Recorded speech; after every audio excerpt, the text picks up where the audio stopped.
Coming up on Broncos Country Connected, NFL Network's James Palmer joins me in studio to discuss some of the biggest moves made this offseason and how the Broncos stack up against the rest of the talent in the AFC West. Then the Denver 7 crew will touch on the Broncos offseason workout program and who's expected to take the biggest leap this year.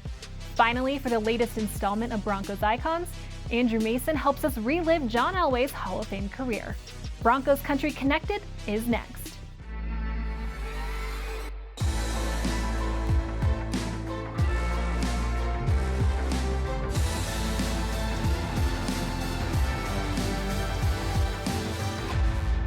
Welcome inside the Pat Bowlen Fieldhouse for Broncos Country Connected. I'm Alexis Perry, joined now by James Palmer of the NFL Network.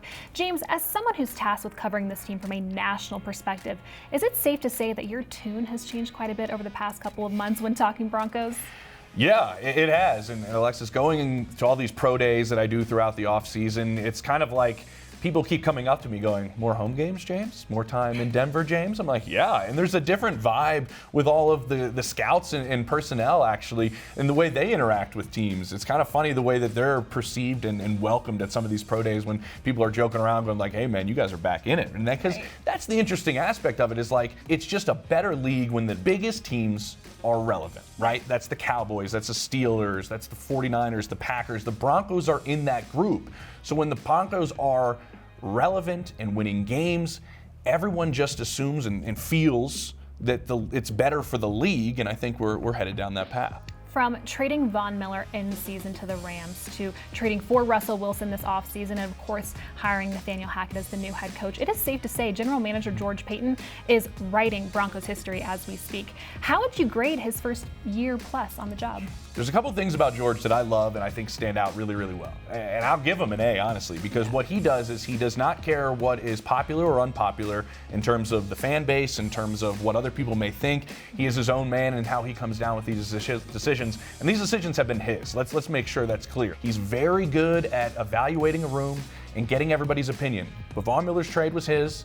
Making sure he went out and got Russell Wilson was him. And I think we all have to remember that this is a guy that teams around the league have been trying to lure to be their general manager for probably the last decade. That's how talented and respected he has been for a very long time. And I think you look at the Von Miller trade was maybe not a popular one when it happened, right? But he goes and uses those picks as part of going and getting Russell Wilson and still has picks because he values picks maybe more than anybody. So it was difficult for him to give those up. But I think if you look at the way he's gone about his business, he has gone about it very aggressively when he sees fit and patient when he sees fit, and it's very difficult not to reach at times. That's one of the strengths of George Paton. Hiring Nathaniel Hackett, definitely one of his biggest decisions of his career so far. What have you heard from folks around the league about Nathaniel Hackett and what the Broncos are getting in him? Oh, he's known around the league. I mean, he's one of the more popular people around the league because of that personality, right? They're getting somebody with a ton of energy, somebody that really lights up when they get a chance to talk ball, when they get a chance to talk about teaching. He just glows when he's like, when I get these guys in front of me, right? Like, when I get a chance to talk to Russ, I'm going to do this. And that's kind of what he brings, as well as somebody that's versed in a variety of offenses. So like when him and I have those conversations, he lights up about the teaching because he goes, James, I can just be flexible. If this works for them, I know it. I know that offense. If this works for them, I can blend that into what I do. And he just loves the aspect of not just teaching, but also learning from his players. He thinks of it as a partnership and not a dictatorship. And I think that's something that players are going to latch onto now that they really get a chance to start talking football with him. I have a feeling this relationship with Russell Wilson is going to be highly important to him. It's everything. It's everything. And he made a lot of comparisons to his relationship with Aaron Rodgers when him and I spoke about it. He told me, like, I want these early meetings with Russ to be very similar to what Matt LaFleur and I had with Aaron Rodgers, where we really are, like I just mentioned, learning as much about Russ as we are teaching him what we do. Because he told me, I'm not out there throwing the football. Russ, what do you like to do, right? Like, I'll do what you want to do. I can find a way to make it work. But the biggest thing he wanted to happen early, and that starts now, is that Russ starts learning how authentic he is, learning who he is as a person. He feels like he has to be real with all of these guys right off the jump to make sure that they know this is who he is, this is how the interactions are going to go. but nobody loves teaching maybe more than Nathaniel Hackett. And when you have a talented guy like Russell Wilson, he just thrives in the ability to adapt and mold that. Well, Russell Wilson isn't the only new guy here in Denver. You have Randy Gregory, DJ Jones, Billy Turner. How would you grade the Broncos free agency period, and what are some of the holes that are still on this team that you think they might add through these final waves? Yeah, when I started talking to people, Alexis, in the building right when things were getting going or leading into free agency, I was told we need a tackle, we need a pass rusher, we need a corner, we need interior defensive line help. And they went out and did all of those things, right? I think DJ Jones, when we go through the second half of this season, people in Bronco Country are going to be going, man, what a pickup. Like, that is a guy around the league, when I go to these pro days and talk to people and other general managers, they're like, they got a really good player in DJ Jones. He is a disruptive player. The same, and we'll see what happens, it is not spoken of the Randy Gregory move like the DJ Jones move, or say the Russell Wilson trade. You're going to a guy that hasn't played a full season yet in his NFL career, and Bradley Chubb also has injury issues, right? I think missed like 24 games over the last 3 years. So you have two edge rushers that you'd like to get after quarterbacks without bringing extra pressure. That's huge against guys like Patrick Mahomes and Justin Herbert, not having to blitz to get pressure. If they stay healthy, it could be a great move, but some people are going, they paid him like an elite pass rusher. Maybe we haven't seen that yet. Maybe they can see it. And I think the Quantum Williams' pick, I think that was a need, and now you go into the draft filling all of those spots, and now you can be a little bit more flexible, which is something George loves to be. A lot of, if not all, of the new Denver Broncos are going to be here now that Nathaniel Hackett's first off-season workout program is officially underway. So for those who might not know, give us kind of the Spark Notes version of what goes on and why is it so critical for players to be here? Spark Notes. You don't like to say footnotes? No, Spark Notes. Okay, Spark Didn't Notes. you use Spark Notes in college? No, I used Spark Notes in college. I read everything, cover to cover. So what really sums up this entire process over these couple months is this. The previous few months, Nathaniel Hackett and this entire staff have been going over, this is what we want to build in terms of our system, on offense, on defense, on special teams. This is how we want to teach it. Now, it's important for as many players to show up as possible, A, because there's a lot of positions up for grabs, B, because at the same time you're learning new systems, which is extremely important, even though the defense is staying roughly the same. But what they want to figure out over these couple months is you have to find out now what works for the players. Now you have that dialogue, that interaction. This is the system we want to run. This is what you're good at. Oh, let's mold this and manipulate that. And that's the part that people forget. This part is so important because that break in July, the coaching staff can then put together, okay, we found out that this works, this doesn't work in our system with these guys or this particular player. So you get into training camp with as much figured out about your group as possible, because with a new coaching staff, you don't want to be behind the 8 ball starting in training camp. Now you get the opportunity, if you learn as much as possible about your players during this period of time, to be more prepared when training camp rolls around. Well, rookie minicamp, that will get underway a couple weeks after the draft. Speaking of the draft, the Broncos right now hold the 64th overall pick. If they stay put, what direction could you see them going with that? Yeah, the positions that I see could fit them and that are deep and kind of have options in these parts is corner is definitely one of them. And I know that they're looking at corners in that particular area of the draft, and they want to make sure that they have options there. And maybe the third round is really kind of a sweet spot, some people think, for a couple of corners that could really fit and be eventual starters for teams. I think edge rush is a spot that they're still going to need to find some depth at. Safety, I'm hearing in that area, might be a couple of guys in play that you could go with, and Kareem Jackson, who I think was a really smart play, and talking to people, right down the road they're super happy to have him back because of that leadership and things. But it's also a one-year deal with a guy who's in his mid-30s, and I think finding safety help in that portion of the draft also is talking to people a real thing. Well, we all know in the AFC West, depth will be key this season. So can you really think of a time when a single division was as loaded with talent as the AFC West is right now? I'll give you an example. I was at LSU's Pro Day in Baton Rouge last week. Okay. Brandon Staley's there, and he's putting Derek Stingley Jr., the top corner at that Pro Day, and one of the top corners in this draft, through a lot of the drills himself. And he's all over Derek, and he's coaching him up and everything. And then I get a chance to talk with him when he's done. I'm like, Brandon, man, good to see you again. AFC West. He's like, it's going to be competitive. it's going to be competitive. I'm like, yeah. To say the least. Like, to say the least. Like, he's almost like, I don't want to say dreading it, but he's like, yes, this is the way it's going to go down. It is going to be unlike any division I think we see in this league over the last couple of years because of specifically the quarterback play.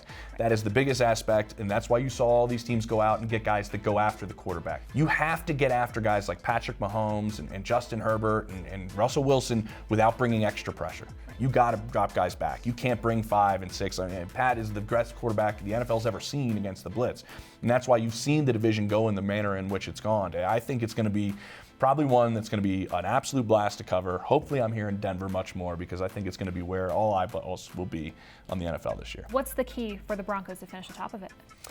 I have to play defense the way they played last year. I mean, that's number one. They have to find a way to get more turnovers. I think that's number 2. And we talked about their relationship with Russell Wilson and Nathaniel Hackett. That is probably number 1 for them competing in this division, is making sure that that relationship comes to fruition. Because like some of these other teams, most of this roster has never been to the playoffs.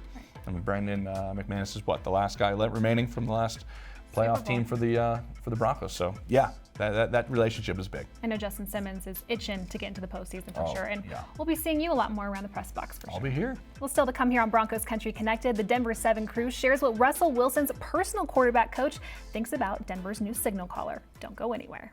April 23rd, 1989. Steve Atwater got a call from the Broncos on day 1 of the NFL Draft. By the end of the next decade, Atwater was a 2-time Super Bowl champion, an 8-time Pro Bowler, and a member of the All-Decade team. Next stop, Canton. Join us for an in-depth look back on Atwater's Hall of Fame career, as told by the smiling assassin himself. Steve Atwater, The Road to Canton, April 21st at 8 on Denver 7. Welcome back to Broncos Country Connected. Nathaniel Hackett has been eager to get into the same room with his players since being hired as the Broncos' new head coach. And now that his offseason workout program is officially underway, he can finally begin building the identity and culture of the 2022 Denver Broncos. With more on Hackett's approach to this offseason and some of the players who need to shine the brightest during this time, let's check in with Lionel Bienvenu, Troy Rank, and Nick Rothschild. Thanks, Alexis, and welcome to our Denver 7 segment brought to you by 1-800-GOT-JUNK. All right, guys, the offseason has officially begun now. Coach Nathaniel Hackett officially has his team in the building at the UC Health Training Center. Troy, this is where Coach Hackett really starts to build his culture. Yes, when you're a new coach, every little thing matters. And Hackett, the reason he can start building culture now is because you get a jump start as a new coach in the NFL. And also through technology, the way they're going to inspire guys, it's going to first come through the strength and conditioning coach, Lauren Landau. But it's also going to start telling guys, hey, I need you on time. I need you to do things a certain way. And Ryan has talked about this before, Harris, who has a championship mentality or who's just looking to do the very minimum and then leave the building. I think you're going to see a sense of accountability with a new coach that we haven't seen maybe in the last couple of years. Well, Nick, it is so important for Hackett to establish his culture right now. Let the players know right now, this is how I'm going to do things around here. But it's also important for Russell Wilson to establish himself as well as the leader of this team and let the other players know how he operates as well. Well, I think the good thing for the Broncos is you've got two guys that kind of operate the same way, right? Nathaniel Hackett's all about community. He's not going to be a Vic Fangio impose my will on you guy. He wants everyone to work together, pull on the same rope, move towards winning. Russell Wilson is the same thing. You talk to other people about Russell or the way that he impacts his community or people around him, they always say Russ is about family, and this is his family now. Well, Troy, Russ has certainly made his presence felt in Denver from day one. Yeah. We saw him at Children's Hospital, Nuggets game, Rockies game. Before that, hosting Broncos players at his house for workouts. He could not have made this transition any more seamless to this point. Oh, he's been on quite the heater, right? Like everything he does turns gold. When even the strike at the Rockies' ceremonial first pitch. But Russell Wilson, for me, is in so many ways Peyton Manning 2.0. Now, he hasn't won MVP trophies, but he's very similar in 9 Pro Bowls, been to 2 Super Bowls, won 1. He has championship pedigree. And when you see behind the scenes, basically from his production crew, everything he does is about winning. And that is starting to already ooze itself into the pores of this organization. And no, he really couldn't have done anything better since he's joined. Oozing pores. I like it. All right, let's stay on Russ, the subject of Russell Wilson, and that 4-day camp he had back in his backyard. You talked to Russ's personal quarterback coach, Jake Heaps, who was there for the entire time, and he gave us some tremendous insight into what Russ is about and how he goes about his business. They had done this with the Seahawks, but Jake Heaps told me that this was the kind of the most enthusiasm he had seen for the process, and that's natural because he's joining a new team. He's also joining a new team that hasn't been to the playoffs in 6 years, so guys have an appetite for winning and learning from one of the best in the game. But what Jake told me is that Russell wanted to show them his process, how he works, how he goes about every little detail mattering, but he also wanted to learn about the other players. And by the end of that 4-day camp, Heaps told me he saw leadership from Tim Patrick and Cortland Sutton basically regurgitate and teaching back what Russell had told them to the other players. So that is a good sign as we get into April.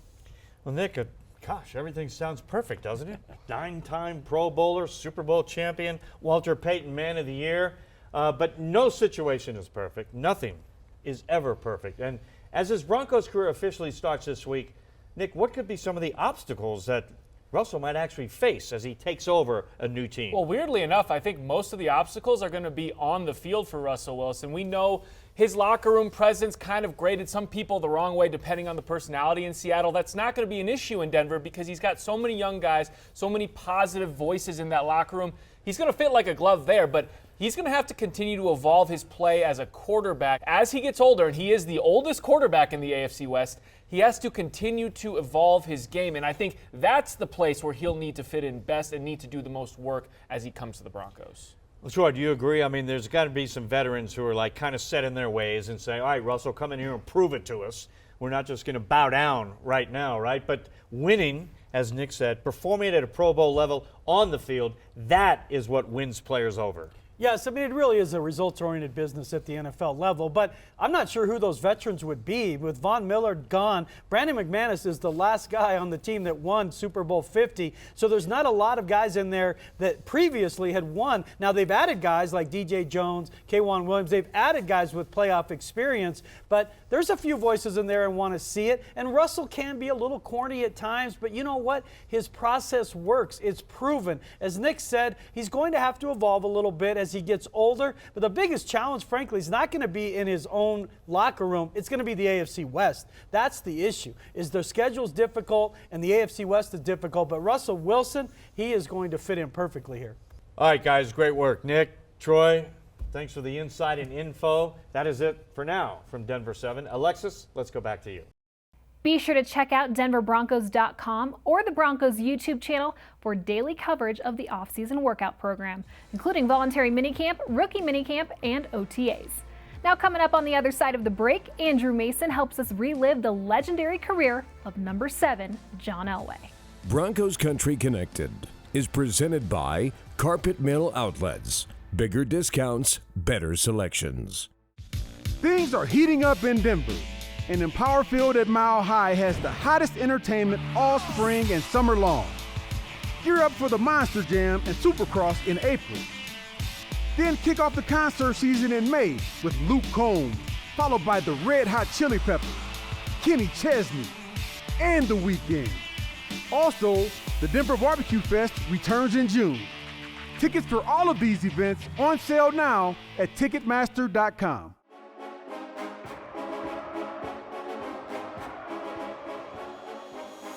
Russell Wilson threw a perfect strike on opening day for the Colorado Rockies more than a decade after being drafted by the franchise. And Wilson isn't the only Broncos quarterback who could have played Major League Baseball.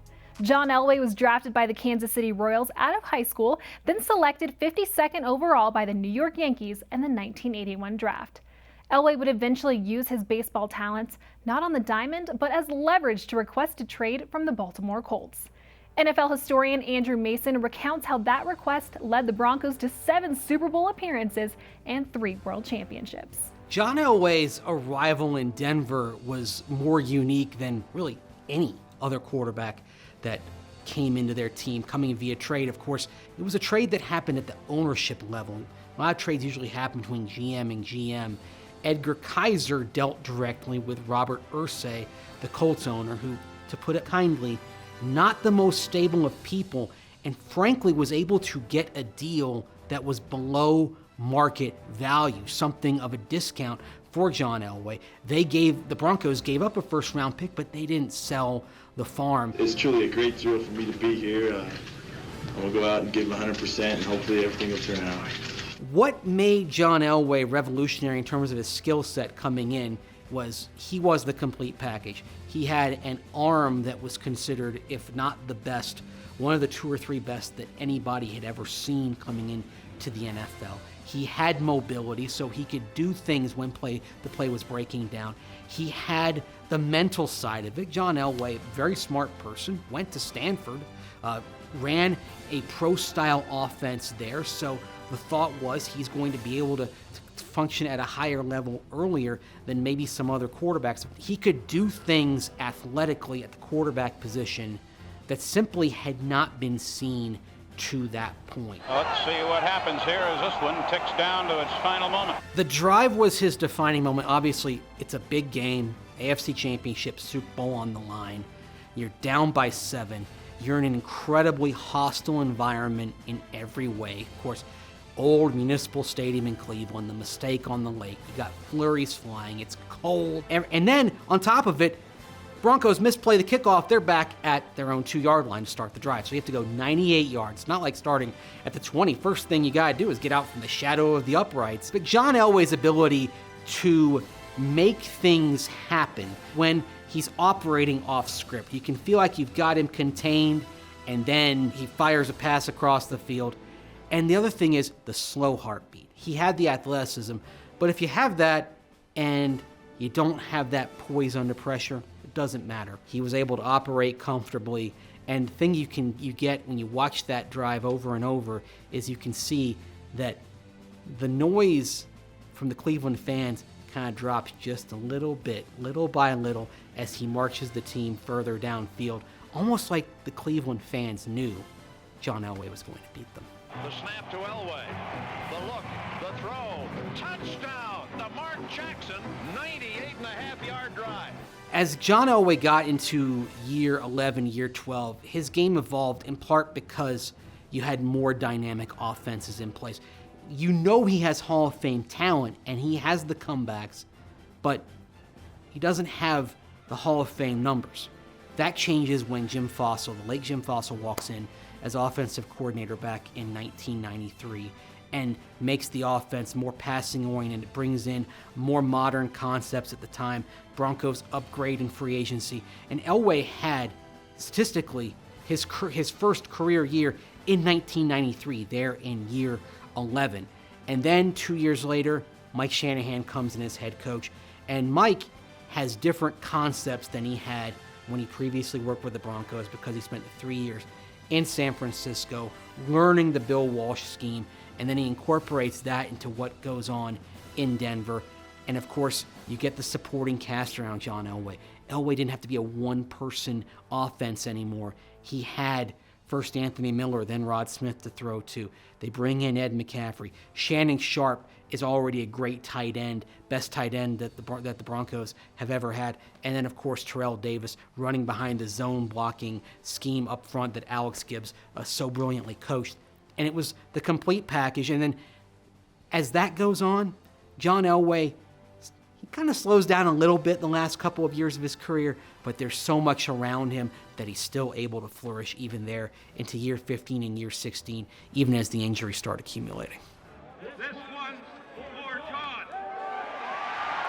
Super Bowls 32 and 33, they didn't change the arc as far as John Elway being a great quarterback. What they did was define him as one of the all-timers. It's what separates John Elway from, for example, Dan Marino. Another 1983 quarterback, put up some otherworldly numbers, had a great season in 1984, for example, that rewrote the record book. But Marino couldn't get the Dolphins over the top. So kind of the completion of the entire package is getting the Super Bowl wins, even though Super Bowl 32, he wasn't the star player. Terrell Davis was. And then on the defensive side, Steve Atwater arguably could have been MVP with what he did on that side. But John Elway had the singular moment. He had the scramble, the helicopter, the spin, the moment that told the world, I'm going for it here. It's year 15. I'm in the twilight of my career. nothing is going to keep me from this Lombardi trophy.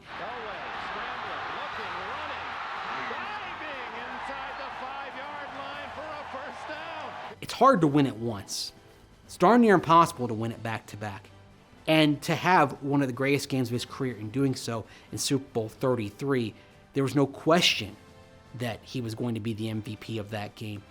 And you still see echoes of what he did that game in offenses today because, of course, it's that beautiful play fake boot. He finds Rod Smith deep downfield.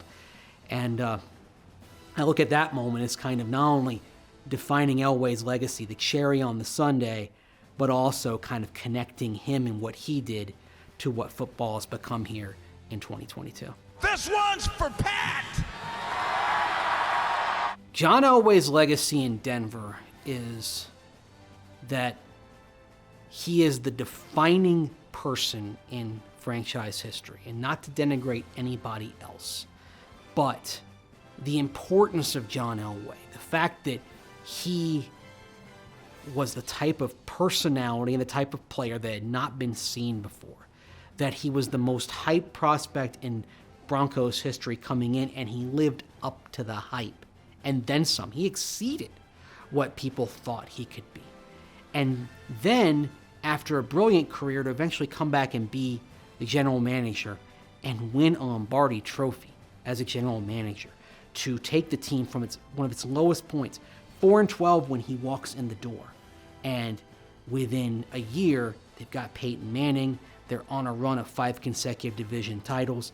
He helps build an all-time offense in 2013.